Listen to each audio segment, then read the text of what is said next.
Hi folks, I'd like to go over some of the things in these procedures that might be a bit tricky.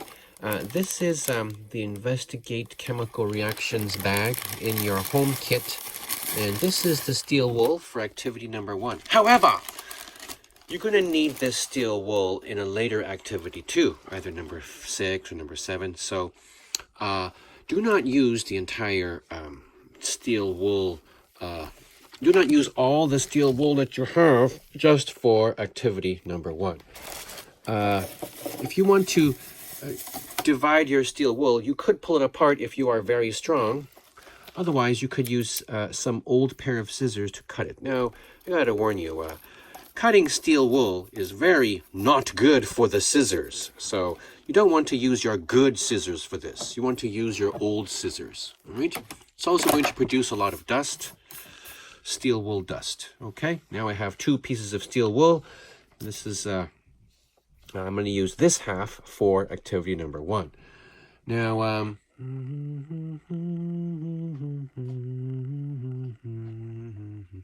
it says in these procedures that you will use 2 halves. All right, now again, I don't want you to use all the steel wool just for activity number 1, all right? So this is half of the steel wool that you have in the home kit. If you need to use 2 halves, you're going to cut this in half again, okay?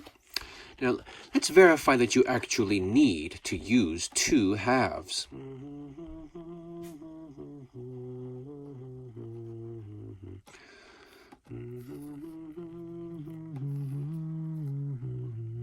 Okay. Well, I have verified that you do not need to use 2 halves. You could just use this same half, right? Here's what you're going to do. You will put the thermometer in here just as shown in this picture, all right? So you're going to stick the thermometer into the steel wool, and then if you have a rubber band, you can use it, or if you don't have a rubber band has been provided to you in the home kit. Oh, it's in a bag, okay.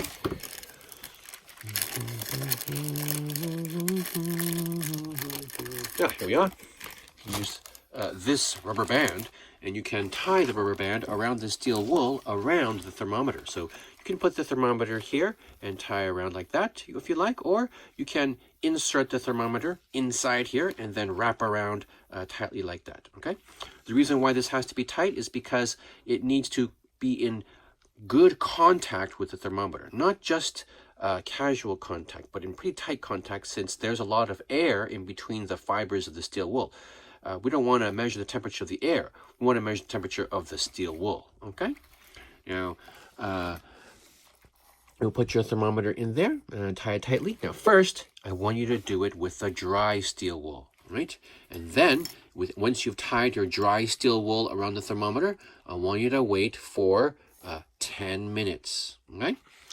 The reason why is because this is a scientific experiment. You must compare what the temperature is with the dry steel wool with what the temperature is with the vinegar steel wool. If you just do it with the vinegar steel wool, that's not a scientific experiment. Because what if any steel wool, whether it has vinegar or not, when you wrap it around the thermometer, it gets warm? What if all steel wool does that? See, you don't know that. So that's why you have to try with dry steel wool first, okay? So you try with dry steel wool and you enter your data. Data means the temperature. You enter the temperature after 5 minutes, and you enter the temperature after 10 minutes. That's for your dry steel wool. And then you do it for your vinegar steel wool, right? Now, here's how to make vinegar steel wool. Cup, vinegar, it's in the kit. Look for this. It's glass. It's heavy. You can't miss it, yeah? And you put some vinegar in there. I would put maybe 100 milliliters, and then the steel wool, soak in there. Get it all wet. Flip it over, get it all wet, okay? And then you can pull this out, and it will be dripping, so you might want to squeeze some of the excess out. And then you can put your thermometer in there and tie it up again, okay? So we're using the same piece of steel wool. You used it dry, and now you're using it with vinegar, okay?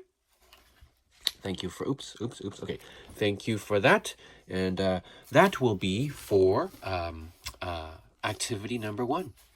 Now, when you fill out the data table, let me get the data table here. When you fill out the data table for activity number 1, I want you to put the temperature here, and I want you to put the, I can't really type on this, can I?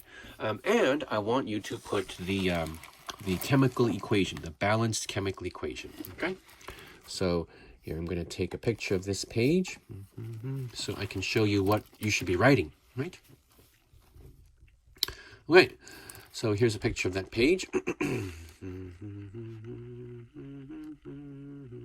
Okay, so what you should be writing here is dry, for the dry steel wool, 5 minutes. After 5 minutes, temperature was maybe 19.5 degrees Celsius. And after 10 minutes, I'm making these numbers up, right? Still 19.5 or maybe 19.6 degrees Celsius, right? Now with vinegar, after 5 minutes, you know, it's going to heat up because of the chemical reaction. So maybe it was 23.45 degrees Celsius. And then after 10 minutes, it was maybe 27.1 degrees Celsius. I'm not sure exactly what you're going to see, but I do know that the temperature should be rising, okay? Now, then I want you to write the balanced chemical equation. How are you going to know what that is? Well, in the assignment, right here, this is the assignment, reactions activity 1, photo of vinegar still wool with thermometer getting warm, right? I have the chemical equation right here. I want you to figure out what the balanced chemical equation should be just by looking at this. I have some hints for you. This is acetic acid, this is iron, this is hydrogen gas, and this is iron 3 acetate, right? So it says it here, acetic acid, so this is acetic acid. That's acetic acid, okay? And then it says plus iron, see? Plus iron. And this is what iron is, Fe. Arrow, okay? And then hydrogen gas. That's what hydrogen gas is, H2. And then iron 3 acetate. That's what it is, okay? Okay? Okay, now you have to balance this, right? Now, I know you learned how to balance chemical equations in the lecture part of the course, so you need to practice that right here. It's very important to balance equations. So here I have an H right there, and here I have 2 H's. So I'm going to put a 2 here.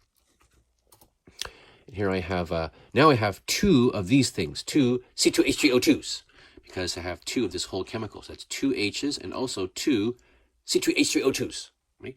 I also, over here, I have 3 C2H3O2s, right? So that's not good. So let me put a 2 here. That gives me 6 of these. So 2 times 3 is 6. And I have 6 of these things, C2H3O2. I have 6 of those. So now I can put a 6 over here. Now I have 6 of these things, C2H3O2. I have 6 of them. But that also means I have 6 H's. So I can't have 6 H's if I only have 2 H's here. So I have to put a 3 here. Now I have 6 H2s. I mean 6 H's. 3 H2s is 6 H's. That's good. Here I have 2 irons, and here I only have 1 iron, so I put a 2 here. And then now it's balanced. I have a 6, a 2, a 3, and a 2. So that's balanced. Okay?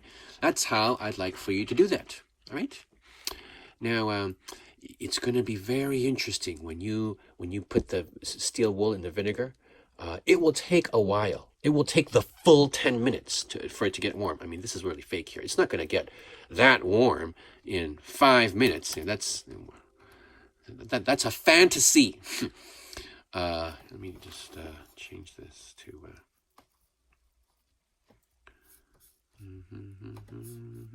5 minutes? That's a fantasy. Yeah. It's gonna take the full 10 minutes to get warm, and I think you'll be very interested to see how warm it's gonna get. Okay? You're probably wondering why I don't do it for you right here. Well, it's because I passed along my thermometer to one of the students here, one of you, because one of you had a thermometer that was bad. How do you know your thermometer is bad? Let me show you. You know your thermometer is bad if it looks like this. It's a glass stick, and There is a red spot at the bottom, yes, for the alcohol or oil. And it's supposed to have a line there, you know, going up to the temperature. But if your thermometer is bad, then there are gaps. Okay? Those gaps are air bubbles in the liquid, the red liquid. The air does not expand the same way the liquid does. The air expands much more than the, well, okay. And the air doesn't expand much more. So the air doesn't expand the same way the liquid does. The air doesn't respond to changes in temperature as sensitively as the liquid would do. And why is that? It's because air molecules have space in between them. So when the temperature increases, you could just have an increase of pressure here instead of having an increase in volume. Whereas the liquid can't do that. If the temperature increases, the liquid has to increase the volume, and therefore the line will grow. You know, so you can't use a thermometer like this. And now, one student here has had a thermometer like this, and that's the only student that I found. But if you just didn't speak up at that time, then you need to speak up. You need to send me an email and tell me that your thermometer is like this, and I will get you another one. We are East Los Angeles College. We have a lot of thermometers. We will take care of you, okay? So you got to let me know if this is your thermometer, if it looks like that, all right? Okay. So that is activity number 1. I think I'm going to stop this video and then make another one for activity number 2.